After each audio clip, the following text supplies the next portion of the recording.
Hello everyone, welcome to exam B. I hope your preparation is going well.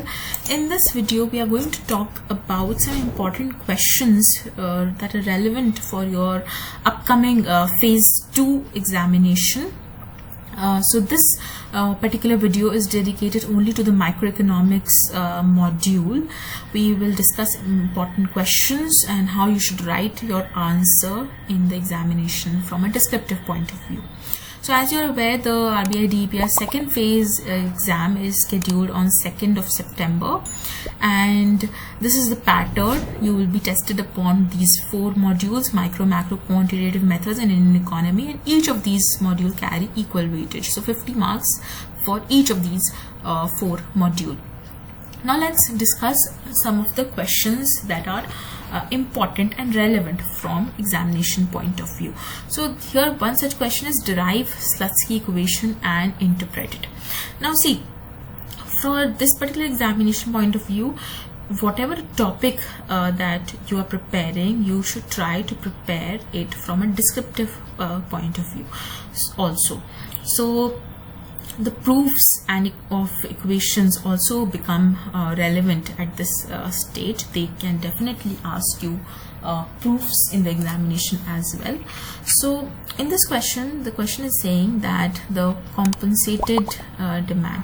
Okay, so we basically first start with the point where the compensated demand and the uncompensated demand, okay, or you call it the Marshallian demand.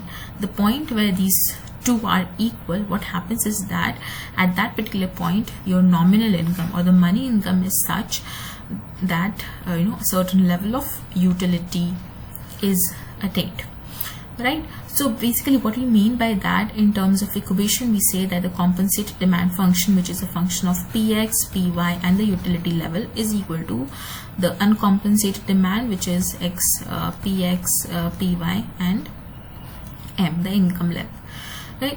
Now here in this question we can substitute your income with the total expenditure, because we know whatever is the total expenditure is actually your total income. Your total income is actually spent.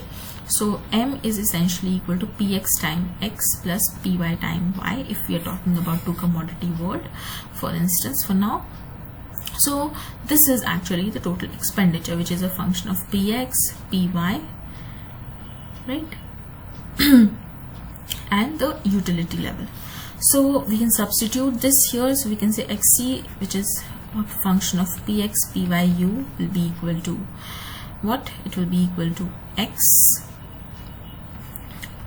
px, py, and in place of m we can write expenditure, which is a function of px, py and the utility level, right? So this is it. Now when we differentiate this with respect to the price of x, px, we can write this as del xc upon del px, right? Differentiating with respect to the price of x, because we are now trying to decompose the price effect into income effect and substitution effect. So we differentiate this with respect to px. You can also take py here, doesn't matter, any of the 2 good, and you change the price of that particular good and see what happens.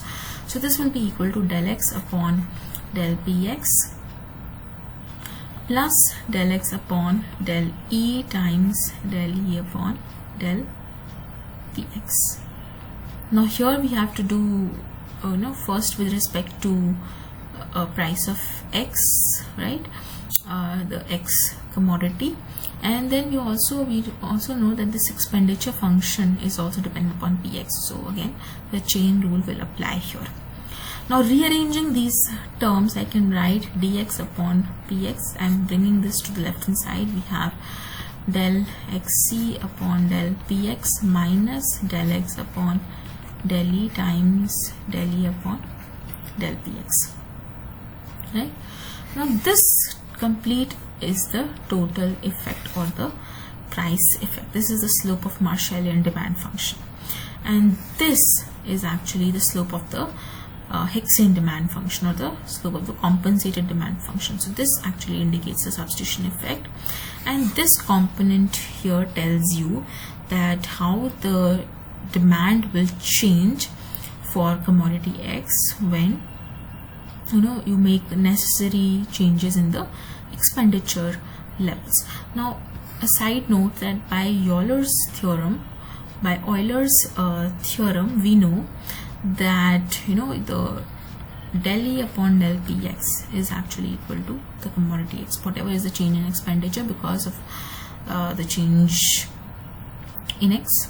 This is actually the X, right, using Euler's theorem. So you can substitute this here in place of del E upon del Px. So what do you have? You have del X upon del E times X.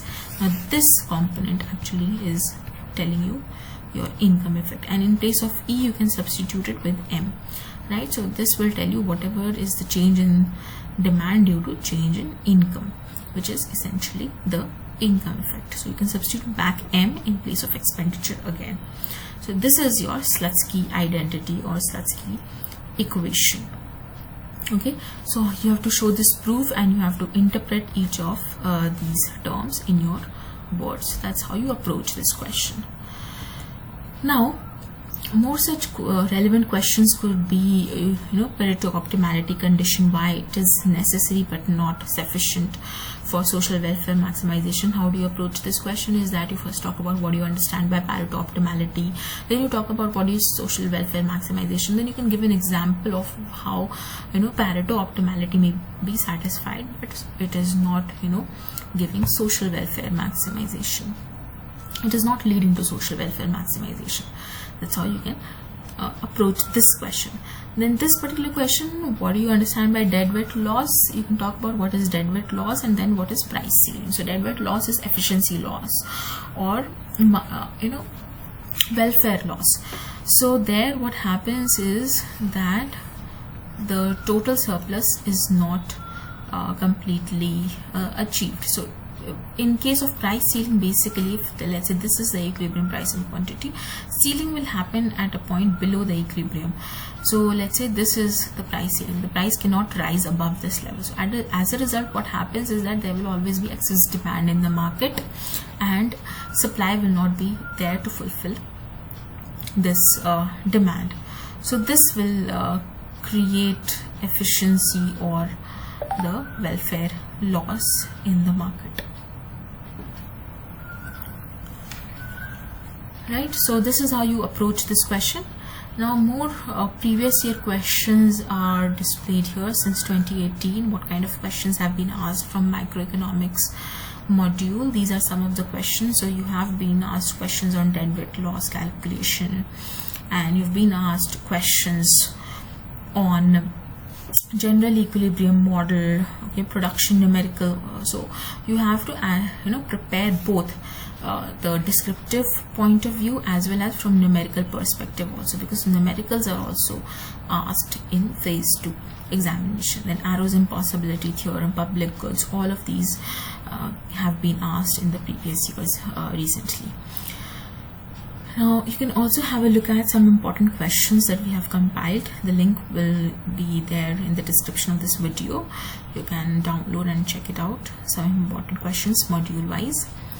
This is the highlight of what we are offering for phase 2.